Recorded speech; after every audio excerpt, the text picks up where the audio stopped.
오늘 우리에게 주시는 하나님의 말씀은 야고보서 3장 13절에서 18절까지의 말씀입니다.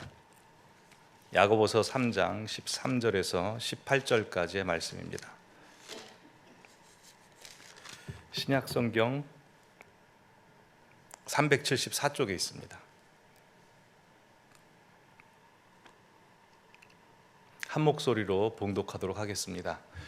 너희 중에 지혜와 총명 있는 자가 누구냐? 그는 선행으로 말미암아 지혜의 온유함으로 그 행함을 보일지니라. 그러나 너희 마음속에 독한 시기와 다툼이 있으면 자랑하지 말라.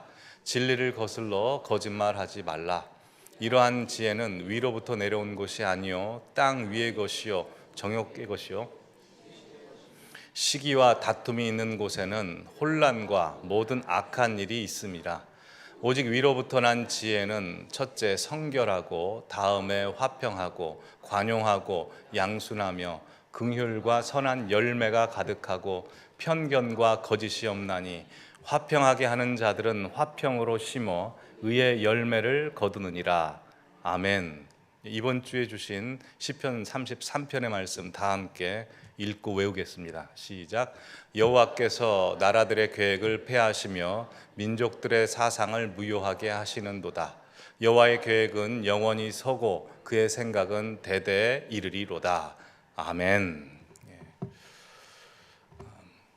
지난 시간 야고보서 2장과 3장에서 야고보 사도는 하나님께서 우리에게 주시는 믿음은 우리의 마음과 우리 입의 말과 우리의 행함이 일치되는 믿음이기에 결국 우리의 믿음이라고 하는 것은 눈에 보이지 않는 것이 아니고 우리 눈에 보이는 행함으로 또한 우리의 귀에 들려지는 그 언어로 증명될 수밖에 없다라고 말씀을 전했습니다.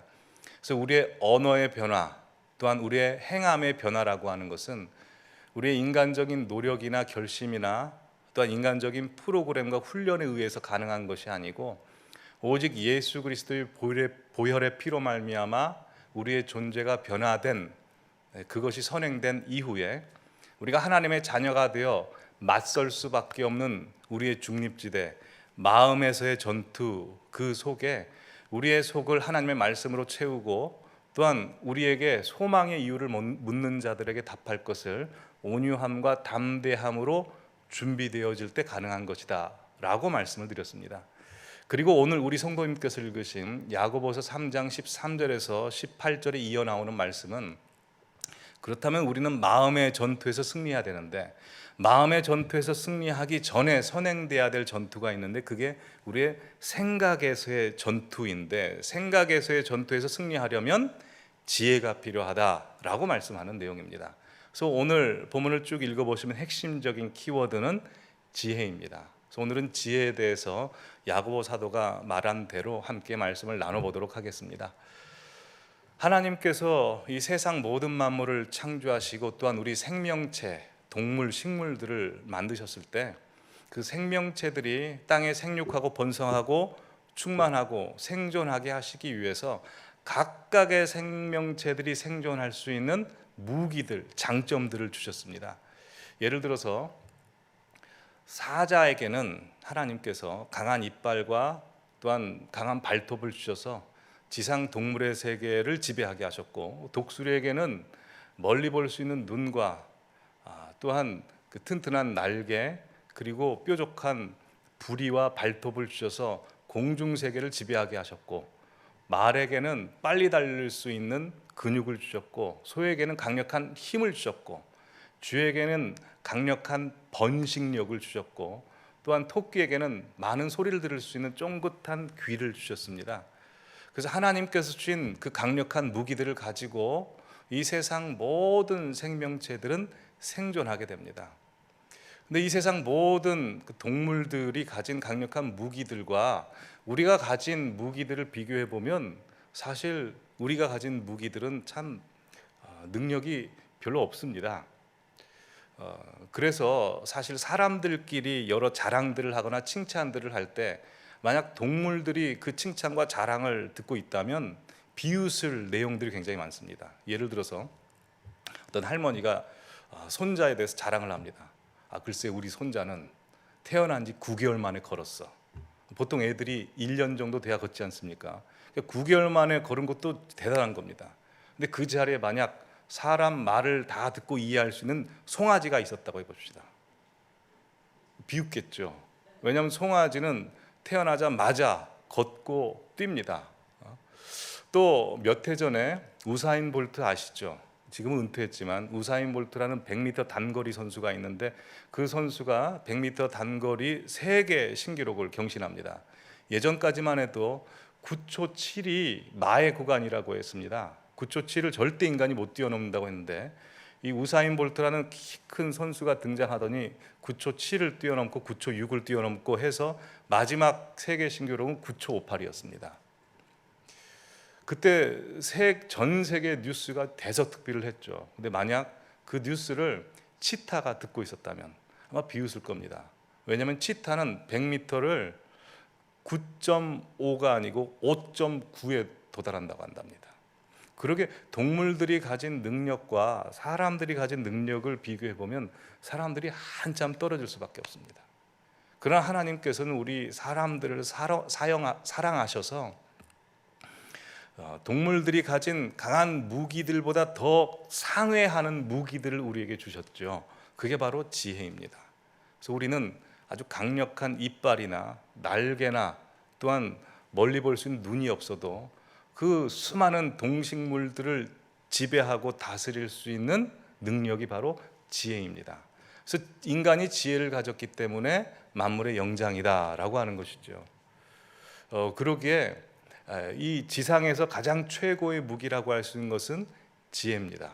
그리고 이 지혜를 사람이 가졌다는 것은 하나님으로부터 가장 최고의 선물을 받은 것이죠. 그래서 야고보서 1장 5절에 보시면 야고보는 이렇게 말씀합니다. 우리가 기도할 때 다른 것 기도하지 말고 지혜 달라고 기도해야 된다.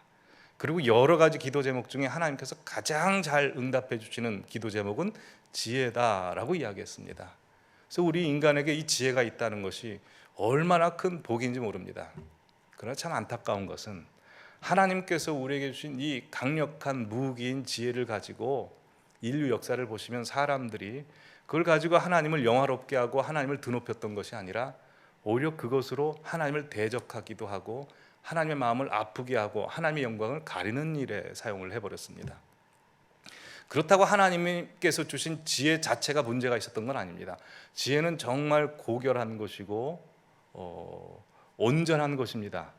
그러나 그 지혜를 담는 그릇인 사람이 죄인이 되었기 때문에 문제였죠. 그래서 죄인이 된 사람이 하나님이 주신 가장 강력한 지혜를 가지고 살았을 때 스스로 높아지게 됩니다. 다들 아시다시피 하나님과 우리 사이에 틈이 벌어지자 악한 사탄 마귀는 그 틈을 비집고 가서 사단 자신에게 있는 교만이라는 죄를 우리에게 심어놓고 와버리죠. 그 내용이 창세기 3장 4절에서 5절입니다. 뱀이 여인에게 이렇게 이야기합니다. 너희가 결코 죽지 아니하리라. 거짓말이죠. 너희가 그것을 먹는 날에는 눈이 밝아져서 하나님과 같이 되어 선악을 알 줄 하나님이 아심이라 라고 해서 우리에게 넣어준 교만이라고 하는 것은 하나님을 도전하는 것, 하나님과 같이 되는 것입니다. 그래서 인류 역사를 보시면 아담과 하와가 죄를 범하고 난 이후부터의 인류 역사는 인간이 뭔가 과학기술을 발전을 하고 문명을 발전시켜도 그 모든 것이 결국에는 바벨탑의 아류가 되어버립니다. 몇 가지 예를 들어보죠. 1866년에 알베르트 노벨이라는 사람은 이 건축 산업과 탄광 산업을 위해서 자신의 지식을 총동원해서 다이너마이트를 만들죠. 그가 다이너마이트를 만든 것은 나쁜 의도로 만든 것이 아닙니다. 인류 사회에 공헌하기 위해서 이 문명을 세우기 위해서 다이너마이트를 만들었는데 사람들은 그 다이너마이트를 가지고 전쟁에서 대량 살상 무기로 사용합니다. 그래서 다이너마이트를 만든 것에 대해서 가장 실망하고 후회했던 사람이 다이너마이트를 만든 당사자인 노벨이었습니다. 그래서 노벨은 죽기 전에 자신의 전 재산을 다 사회에 바쳐 재단을 만들어 노벨상을 만든 거 아니겠습니까? 아인슈타인도 마찬가지입니다. 아인슈타인은 인류 역사상 최고로 똑똑한 사람이라고 하죠. 인간이 태어나서 하나님께서 주신 지혜를 인간이 뇌를 다 사용하지 못하는데 그나마 아인슈타인은 자기의 뇌를 거의 많이 사용했다고 하지 않습니까? 그런데 아인슈타인의 뇌로 만든 상대성 이론을 가지고 사람들은 무엇을 만들어냅니까? 최고의 무기인 핵무기를 만들어내는 거 아닙니까? 여러분, 인간의 지식과 인간의 기술의 총합이 다 어디에 가 있습니까? 군수산업에 있지 않습니까? 뭘 만들어도 다 군수산업과 연결이 됩니다. 뭐 드론, 인공지능 다 군수산업이지 않습니까? 뿐만 아닙니다. 인간이 만든 철학, 사상, 문화, 예술도 다 그렇죠. 1800년대 정말 똑똑했던 칼 마르크스라는 사람이 있죠. 칼 마르크스가 대형 도서관에서 연구를 열심히 해서 만들어낸 책이 자본론입니다. 자본론을 읽은 사람은 와, 이 세상에 이런 책이 나올 수 있다냐고 다 박수를 쳤습니다. 지금까지 인류 역사를 다 꿰뚫어봤고 앞으로 인류 역사가 어떻게 가야 될지 아주 이상적으로 제시한 책으로 많은 사람들이 환호를 했습니다. 좋은 책이고 똑똑한 책이라고 했습니다. 그러나 그 책이 뭘 만들어냅니까? 공산주의를 만들어내고 홀로코스트를 만들어내고 대량 학살을 만들어내고 종교는 아편이다라고 해서 결국 어떤 사람이 칼 마르크스가 만든 자본론은 기독교의 뿌리를 두고 있다라고 하는데, 아무리 기독교의 뿌리를 두고 있다 하더라도 결과는 어떻게 됩니까? 기독교를 박해하는 작품이 되어버립니다. 우리나라 6.25 때 손양원 목사님, 이따 소개할 문중경 전사님 같은 분들이 6.25 때 많이 죽임을 당하셨습니다. 근데 그런 분들이 죽임을 당한 것을 거슬러 올라가 보면 칼 마르크스가 쓴 자본론으로부터 시작됐다고 이야기할 수도 있습니다. 이번 프랑스 올림픽 때도 우리가 보기에는 정말 엽기적이고 그 역겨운 그 행사를 하지 않았습니까? 근데 그 뿌리에는 프랑스 철학이 있습니다. 구조주의, 후기 구조주의 철학을 보면 미셸 푸코라는 사람이 있는데 그 사람이 쓴 광기의 역사, 감시와 처벌, 성의 역사 같은 것을 읽어보면 야, 어떻게 이런 이야기를 할 수 있을까? 굉장히 신기하게 본 기억이 납니다. 근데 미셸 푸코의 기반은 어디에 두고 있냐면 그 사람은 소아성애자입니다. 그러기에 그의 사상이 인간적으로 볼 때 굉장히 뛰어나다 할지라도 그의 사상적 기반은 다 하나님이 지으신 창조 세계의 선을 넘는 일들의 배경의 뿌리가 됩니다. 여러분, 그렇다고 해서 인간이 만든 문명, 과학, 지식, 문학, 이 모든 것이 악마고 사탄이고 죄다라고 말씀드린 것은 절대 아닙니다. 우리가 너무 그렇게 치부해버리면 기독교는 반지성적, 몰이성적, 반상식적이 됩니다. 그리고 디모데전서 4장 4절 5절 보시면 이렇게 사도 바울은 말씀했습니다. 하나님께서 지으신 모든 것이 선함에 감사함으로 받으면 버릴 것이 없다. 근데 중요한 것이 하나님의 말씀과 기도로 거룩하여 짐이라 라고 했습니다. 여러분, 인간의 과학기술로 만들어서 하나님의 역사, 하나님의 은혜가 베풀어진 것이 있죠. 약 같은 경우들이 그렇지 않습니까? 약은 하나님께서 우리에게 베풀어 주신 은혜입니다. 의술 또한 그렇습니다. 그러나 중요한 게 무엇입니까? 말씀과 기도로 거룩해져야 됩니다. 이 말씀은 이 인간에게 준 지혜, 가장 강력한 무기가 하나님의 통제권 안에 있을 때 사람들을 살리고 하나님께 영광을 돌리는 것이지, 하나님의 통제권 바깥에 있을 때는 하나님의 창조 질서를 파괴시키고 사람을 죽이는 일에 사용할 수 있다는 겁니다. 그러기에 지혜를 가진 사람이 중요합니다. 그래서 우리 교회가 해야 될 일들은 우리 청년들, 다음 세대들이 하나님의 사람이 돼서 과학과 문학과 예술과 학문의 각종 분야에 하나님을 드러내는 지식인들로 성장해야 됩니다. 우리가 세상의 문명에 대해서 그냥 모른 채 하고 나몰라라 하는 것은 마치 남유다 백성들이 이스라엘 멸망당했을 때 우리 애굽으로 도망가자, 평안하다 하는 것과 마찬가지입니다. 도망가는 겁니다. 그러나 그때 예레미야, 다니엘 같은 사람은 어떻게 했습니까?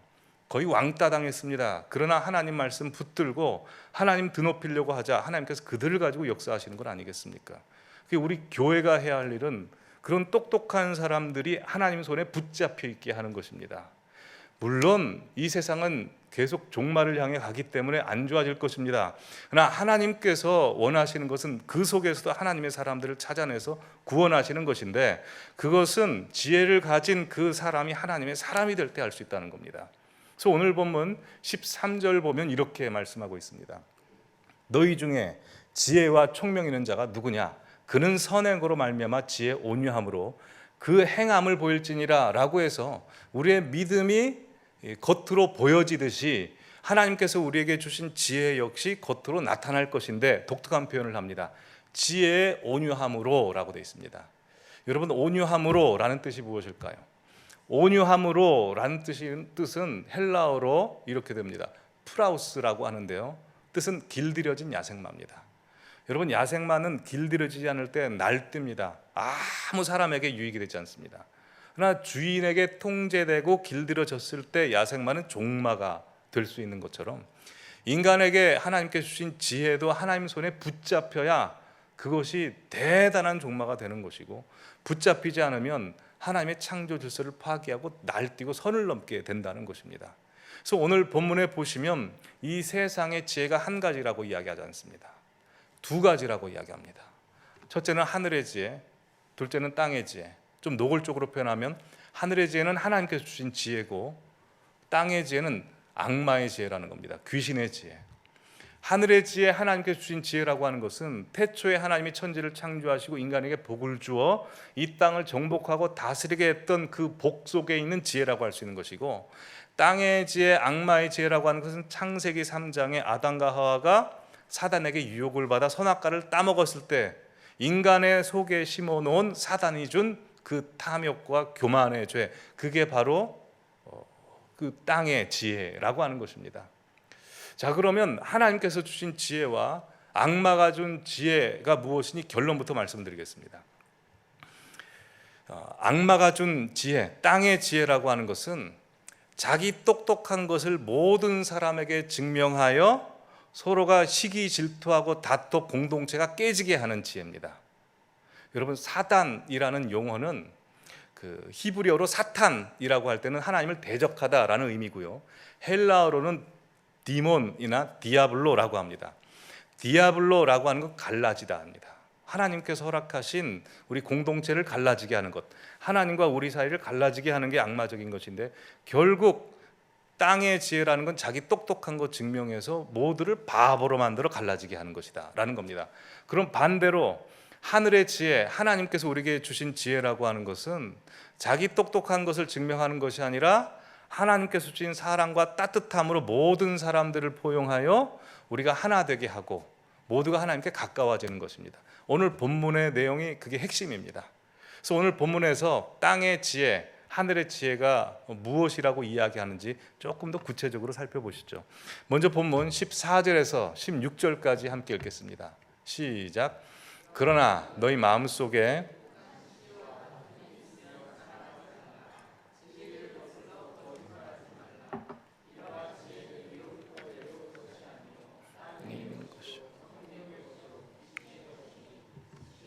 둠이 있는 곳에는 혼란과 모든 악한 일이 있습니다. 본문을 계속 보여주시죠. 보시면 가정과 공동체, 교회가 깨어지는 그 원리, 순서에 대해서 정확하게 기록하고 있습니다. 맨 처음에 뭐부터 시작됩니까? 독한 시기부터 시작이 됩니다. 시기하게 되면 자연스럽게 다투게 되죠. 다투다 보면 인간이 지능이 있어서 세력을 형성하게 됩니다. 세력을 형성하게 되면 이젠 옳고 그름을 따지는 것이 의미가 없어집니다. 이제 쪼개집니다. 그럼 진리를 거슬러 거짓말하게 되고요. 그래서 마지막으로 혼란하게 되고 악한 일이 있게 됩니다. 이게 사단의 지혜, 땅의 지혜라는 것입니다. 그러기에 사단의 지혜를 우리가 무산시키기 위해서 가장 먼저 해야 될 게 뭘까요? 첫 번째, 독한 시기를 잡아야 됩니다. 사단이 인간의 감정 중에 굉장히 좋아하는 감정들이 여러 가지 있습니다. 첫 번째로 시기와 질투, 두 번째로 분노와 혈기를 굉장히 좋아합니다. 시기와 질투를 좋아하는 것은 인간이 시기와 질투에 사로잡히게 되면 그때부터 인간의 밥이 됩니다. 성경의 가장 대표적인 예가 사울왕 아닙니까? 사울이 개선장군인 다윗이 돌아올 때 많은 여인들이 다윗은 만만히요 사울은 천천히로다 라고 할 때 질투심과 시기심이 사로잡힙니다. 그 전에 사울왕에게 악신이 들었을 때 다윗이 들어가서 하프 연주를 할 때는 악신이 떠나갑니다. 그러나 다윗을 향한 시기심과 질투심에 사로잡히고 나서 다윗이 하프를 연주하고 있을 때 악신이 떠나가질 않습니다. 사울의 악신이. 그리고 오히려 창으로 다윗을 박으려고 했습니다. 여러분, 이렇게 시기심과 질투심은 무섭습니다. 시기심과 질투심이 무서운 것은 우리 은혜를 다 차단해 버리기 때문입니다. 그러니 당연히 사단이 좋아할 수밖에 없죠. 여러분, 이스라엘이 북이스라엘과 남유다로 나뉘게 된 가장 시발점, 발단을 찾아가 보면 사울의 개인적인 시기심이었습니다. 거창한 것도 아닙니다. 이때부터 이스라엘은 두 쪽으로 나뉘게 되는 겁니다. 여러분, 그래서 시기심이라고 하는 것은 상대방을 불행하게 할 뿐만 아니라 자기 자신을 불행하게 하죠. 왜냐하면 시기심이라고 하는 건 상대방과 비교해서 내가 좀 떨어진다고 생각하든지 아니면 내 생존이나 내 명성에 위협이 된다고 생각하면 나도 모르는 사이에 내 가슴 속에서 터져나오는 거인 아닙니까? 거기에 사로잡히게 되면 괴로워지게 됩니다. 여러분, 혹시 그 모차르트 일생을 배경으로 한 아마데우스라는 영화 보신 적 있습니까? 아마데우스를 보시면 그 모차르트를 시기하고 질투했던 궁중 악사가 나옵니다. 살리에르라는 사람이 나오는데, 살리에르가 하나님을 향해서 이렇게 탄원합니다. 신이시여, 왜 저에게는 모차르트와 같은 재능은 주시지 않고 모차르트의 재능을 알아볼 수 있는 눈을 주셔가지고 이렇게 괴롭게 하십니까? 그래서 그 영화를 보면 이 살리에르는 계속 괴로워합니다. 여러분, 근데 우리가 시기심과 질투심에 사로잡힐 필요가 없죠. 왜냐하면 시기심과 질투라는 것은 반드시 남과 비교한다는 것인데, 사실 인간이란 존재는 남과 비교할 필요가 없기 때문입니다. 우리가 완성된 상품은 비교해야 됩니다. 그러나 인간이란 존재는 완성된 존재가 아니죠. 계속해서 하나님께서는 우리를 재창조하고 계시고 만지고 계시고 빚으시고 계십니다. 어떤 분들도 그렇습니다. 그래서 하나님께서 남들을 판단하지 말라라고 하는 것은 내가 지금 사람들을 만들어가고 있는 과정 중이니 네가 함부로 그 사람에 대해서 결론 짓지 말라라고 하는 것입니다. 그게 나도 그렇고요, 우리 성도님도 그렇고 우리 주변에 있는 사람들도 그렇고 어떻게 될지 모릅니다. 어떻게 사도 바울과 같은 사람으로 변화될지 모르는 것입니다. 그러기에 사람은, 그리고 나 자신도 비교 대상이 아니기에 독한 시기와 질투를 품을 필요가 없습니다. 그러나 여기에 한번 사로잡히게 되면 그때부터 나는 공격 모드를 갖게 됩니다. 가시를 갖게 되고 찌르게 됩니다. 제 부끄러운 경험을 말씀드리면, 제가 신대원에 들어가서 저의 시기심과 질투심을 자극했던 사람들이 있습니다. 누구냐면 이제 큰 교회 목사님 아들들입니다. 큰 교회 목사님 아들들은 교회 가는 것도 쉬워지고요, 교회 가서도 대접받고요, 교수님도 다 알아주고 대접해 주는 겁니다. 저는 그래도 저희 아버지가 장로님이십니다. 근데 저 말고 아예 아무런 배경이 없었던 사람은 더 그랬겠죠. 그러니까 그 모습을 보면서 시기심이 들고 질투심이 들더라고요. 그래서 시기심과 질투심이 들면 상대방이 뭘 잘해도요, 잘했다 라고는 겉으로 이야기하지만 꼭 뒤에 하나 뭘 붙이죠. 꼭 그 사람에 대해서 그래 잘하긴 했어, 근데 재수가 없어, 뭐 이런 식으로 이제 이야기를 꼭 하게 됩니다. 온전한 축복이 나가지 못하는 겁니다. 토마스 아퀴나스가 이렇게 얘기했습니다. 시기심이라고 하는 것은 남이 기뻐하는 것에 내가 슬퍼하는 것이고요, 남이 슬퍼하는 것에 내가 기뻐하는 겁니다. 한 사람이 잘 나가다가 잘 못 나가는 것에 대해서 내가 속에서 막 기분이 좋아지고 기쁨이 넘친다면 내 속에 시기심이 있다는 것이죠. 근데 예수님께서 뭐라고 말씀했습니까? 너희는 우는 자들과 함께 울고 기뻐하는 자들, 웃는 자들과 함께 웃으라고 했습니다. 그렇게 남이 슬퍼하는데 웃고 있으면 이건 사단이고요, 남이 웃고 있는데 내가 슬퍼하고 있으면 이것도 사단이라는 겁니다. 남이 잘 될 때 기쁘다고 박수 쳐주고 남이 안 될 때 아프다고 같이 아파해 주는 것, 그게 주님의 마음과 하나가 되는 것입니다. 명절입니다. 가족분들 많이 만나시겠죠. 혹시 어르신들인 경우에는 이제 자녀들이 올 것입니다. 자녀들 입장에서는 자녀들끼리 서로 비교가 되고 그러면 시기심이 생기고 질투심이 생깁니다. 그러나 부모가 된 입장에서는 어떻게 봐집니까? 자녀들이 다 똑같이 사랑스럽지 않습니까? 그래서 보면 그 유학 보낸 자녀들, 형은 유학을 보냈고 동생은 유학을 안 보냈으면 꼭 동생이 가서 엄마에게 물어봅니다. 형 유학 갈 때 돈 얼마 줬어? 그러면 엄마가 얘기를 안 해주죠. 왜냐하면 서로 시기하고 질투하기를 원치 않기 때문입니다. 하나가 되기를 원하기 때문입니다. 하나님께서도 이걸 원하십니다. 하나님의 마음은 시기와 질투하는 마음 절대 없습니다. 예수 그리스도의 능력으로 말미암아 시기와 질투심은 목숨을 걸고 싸우시기 바랍니다. 우리가 반기독교 세력하고 싸우는 것보다 목숨을 걸고 싸워야 되는 것은 시기와 질투심입니다. 예수님 앞에 나아가서 이것 가지고 목숨 걸고 싸우면 하나님께서 이것으로 우리 인정해 주실 것입니다. 자, 다음으로 하나님께서 주신 지혜가 무엇인지를 살펴보겠습니다. 16절부터 18절 말씀인가요? 17절부터 18절까지 함께 읽겠습니다. 시작. 오직 위로부터 난 지혜는 첫째 성결하고 다음에 화평하고 관용하고 양순하며 긍휼과 선한 열매가 가득하고 편견과 거짓이 없나니 화평하게 하는 자들은 화평으로 심어 의의 열매를 거두느니라 라고 했습니다. 보시면 계속 띄워주시면 하나님께서 주신 지혜는 두 가지로 나눌 수 있습니다. 첫 번째, 하나님께서 주시는 지혜는 똑똑한 것이 아니고 깨끗한 것이다. 그래서 맨 처음에 이야기한 걸 뭐라고 이야기합니까? 성결이라고 이야기합니다. 화면 내려주시죠.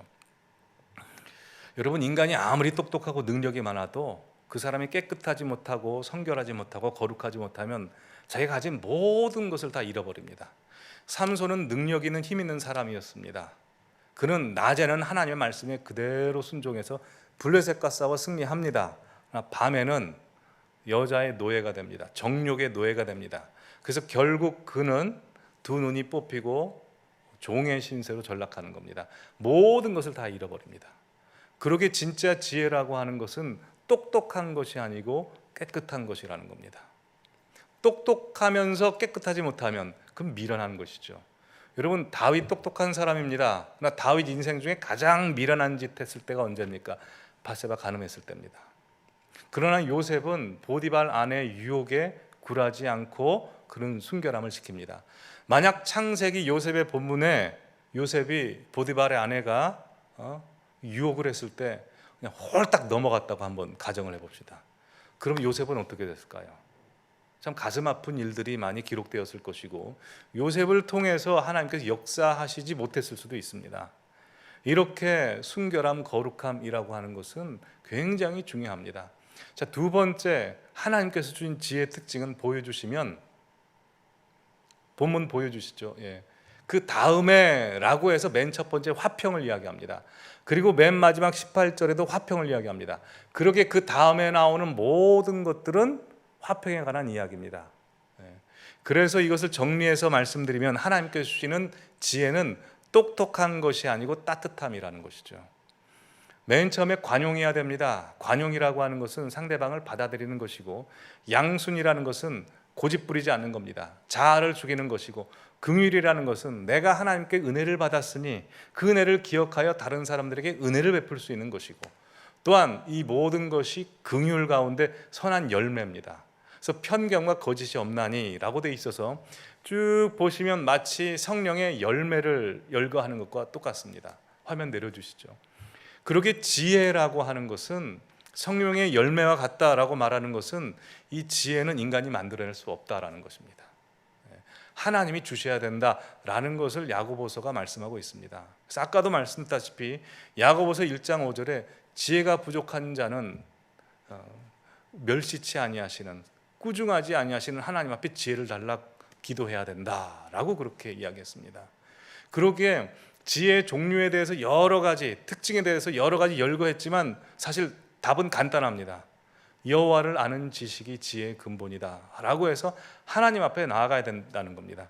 내가 비록 똑똑하지 않아도요, 그래서 곧잘 빨리빨리 대처하지 못하고 남들이 볼 때는 참 미련해 보인다 할지라도 내가 하나님을 붙들고 있으면 하나님께서 상황을 다 바꿔서 보호해 주시고 인도하셔서 나를 우뚝 세워주신다는 겁니다. 그러니 진짜 지혜라고 하는 것은 하나님 붙잡는 것이다 라는 것이죠. 한 2013년도인가요? KBS 낭독하는 프로그램이 있었는데요. 그 프로그램 이름이 낭독의 발견이라는 프로그램에서 원재훈 시인이 이런 말을 했습니다. 화면 보여주시면 이렇습니다. 작년 가을에 잠자리 한 마리가 사무실로 날아왔습니다. 사무실에는 9개의 창문이 있습니다. 그런데 잠자리가 나가지를 못하는 겁니다. 잠자리는 아시다시피 견눈, 혼눈 합해서 10,000개의 눈을 가지고 있습니다. 그런데 그 10,000개의 눈이 다 필요 없습니다. 창밖을 나갈 수 있는 1개의 눈만 있으면 되는데 그 1개의 눈이 없었던 것입니다. 그것을 보고 생각했습니다. 지금 10,000개의 눈을 난 가지고 있는 것이 아닌가. 1개만 필요한데. 여러분, 인간의 지식이 그런 거 아닙니까? 인간이 지금 각 분야에서 자기의 지식을 가지고 뽐내며 여러 가지를 만들어냅니다. 그러나 결국 성경이 이야기하는 것은 무엇입니까?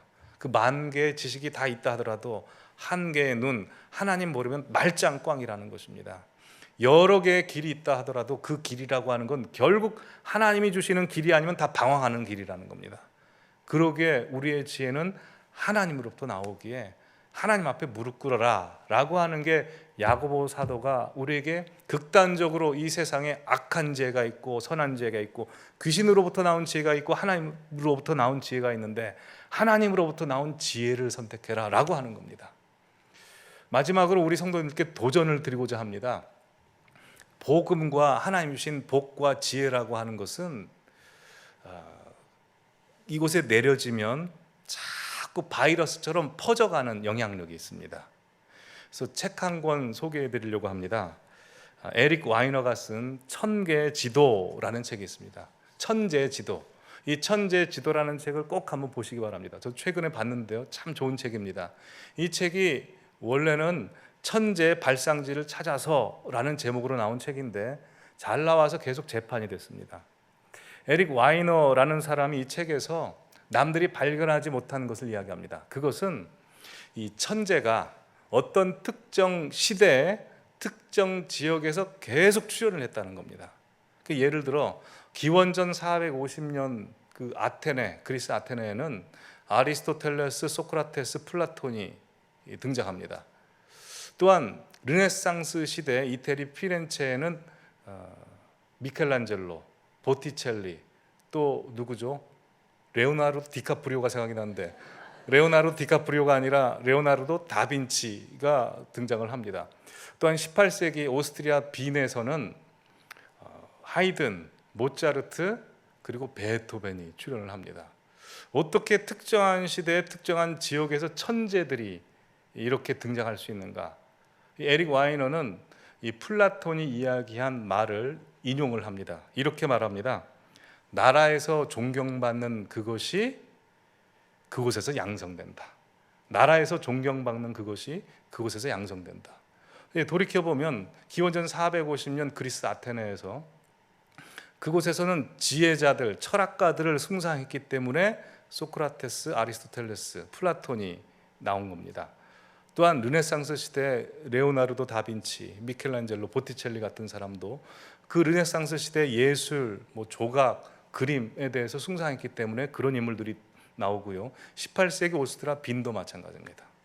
여러분, 우리나라도 마찬가지입니다. 혹시 춘천이 고향이신 분 계십니까? 춘천에 가보면 서면이라는 곳이 있답니다. 그 서면에 가보면 박사마을이 있습니다.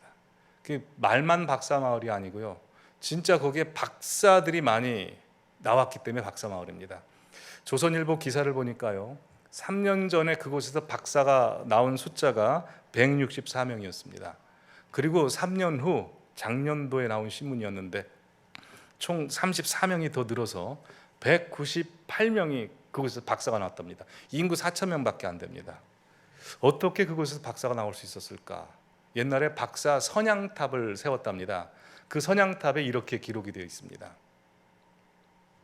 제가 박사 선양탑 자료는 보내질 않았나 봅니다. 글귀가 이렇습니다. 학자금 마련을 위해 어머니들은 산나물과 채소를 광주에 이고 내다 파느라 하루 해가 짧고 아버지들은 원예 작물 재배에 힘써 뒷바라지를 낙으로 삼으니 앞집 뒷집 이 동네 저 마을에 각 분야의 우수한 인재가 배출되어 라고 되어 있습니다. 그 마을은 그 학문을 연구하는 것, 공부 잘하는 사람들을 계속해서 높여줬다는 겁니다. 여러분, 우리나라도 마찬가지죠. 일제시대 때 손양원 목사님, 주기철 목사님, 한경진 목사님 같은 분들이 우후죽순 나옵니다. 또한 우리나라의 전라남도 신안에 가보면 증도라는 섬이 있습니다. 이 증도라는 섬은 여러 개의 섬이 모인 곳인데요, 인구가 2,000명입니다. 2,000명인데 그곳에 뭐 문명이 발달하면 얼마나 발달했겠습니까? 근데 그곳에 1950년도부터 절이 하나도 없고요, 무당이 없습니다. 교회밖에 없습니다. 인구의 90% 이상이 예수님을 믿습니다. 왜냐하면 문준경이라는 전도사님 때문입니다. 문준경이라는 전도사님이 그 일제시대 때 어린 시절에 그 증도의 어느 섬에 시집을 갑니다. 남편이 오랜 세월 외도를 합니다. 그리고 아들을 낳지 못하기 때문에 박대를 받습니다. 그러다 이제 자살을 시도하러 무트로 나왔는데요, 이성봉 목사님의 집회를 우연히 참석하게 됩니다. 근데 그 집회를 통해서 그분이 하나님을 만나고 변화가 되고 이성봉 목사님으로부터 교육을 받고 그분이 전도자가 됩니다. 그리고 다시 증도에 들어가서 곳곳을 다니며 복음을 전파하게 됩니다. 그래서 그분 한 분 때문에 증도가 다 예수를 믿게 됐습니다. 지금도 교회가 한 12개 이상 됐고, 또한 그 증도에서 나온 분들 중에 유명한 한국교회를 움직인 분들이 있습니다. CCC의 김준권 총재님, 목사님도 그렇고요, 성결교회 이만신 장로님 뿐만 아니라 굉장히 수많은 인물들이 그곳에 배출이 됩니다. 그 영상 한번 보여주시죠.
플라톤 말이 많습니다.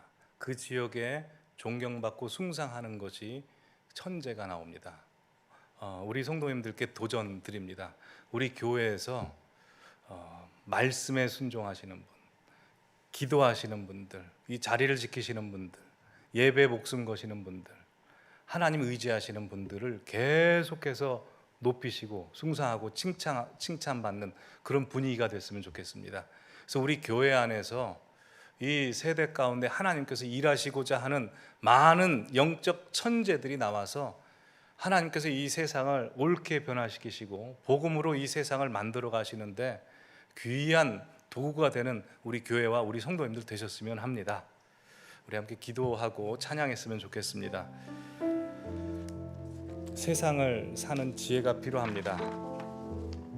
지혜는 오직 하나님으로부터 나온다고 했으니 우리 기도하는 마음으로 함께 찬송하시겠습니다.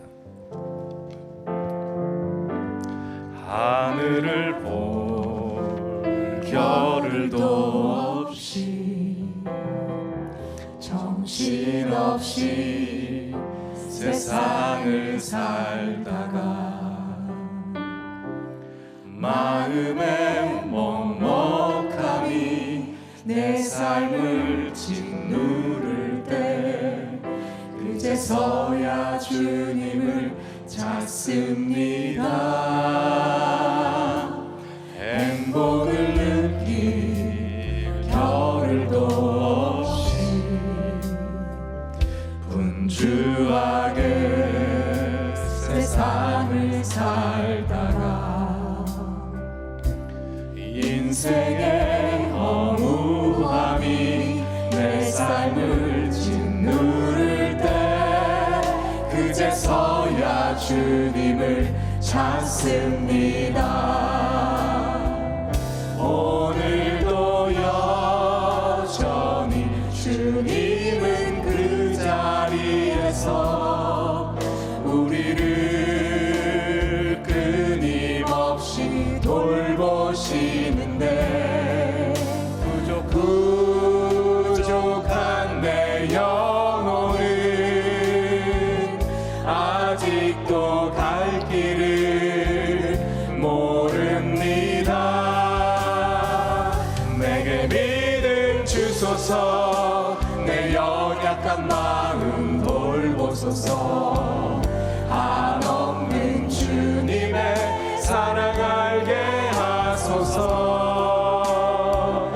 영원까지 그의 백성 지키시는 우리 하나님 바라보며 살게 하소서. 다시 하늘을 볼 겨를도 없이 하늘을 볼 겨를도 없이 정신없이 세상을 살다가 마음에 먹먹함이 내 삶을 짓누를 때 그제서야 주님을 찾습니다. 행복을 느낄 겨를도 없이 분주하게 세상을 살다가 인생의 허무함이 내 삶을 짓누를 때 그제서야 주님을 찾습니다. 오늘도 사랑의 주님은 그 자리에서 끝까지 놓지 않고 붙드시는데 부족한 내 마음은 아직 돌아올 줄 모릅니다.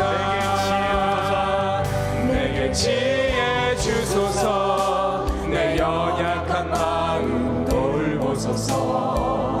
한없는 주님의 사랑 알게 하소서. 영원까지 그의 백성 지키시는 우리 하나님 바라보며 살게 하소서. 내게 믿음 주소서. 내 연약한 마음 돌보소서. 한없는 주님의 사랑 알게 하소서. 영원까지 그의 백성 지키시는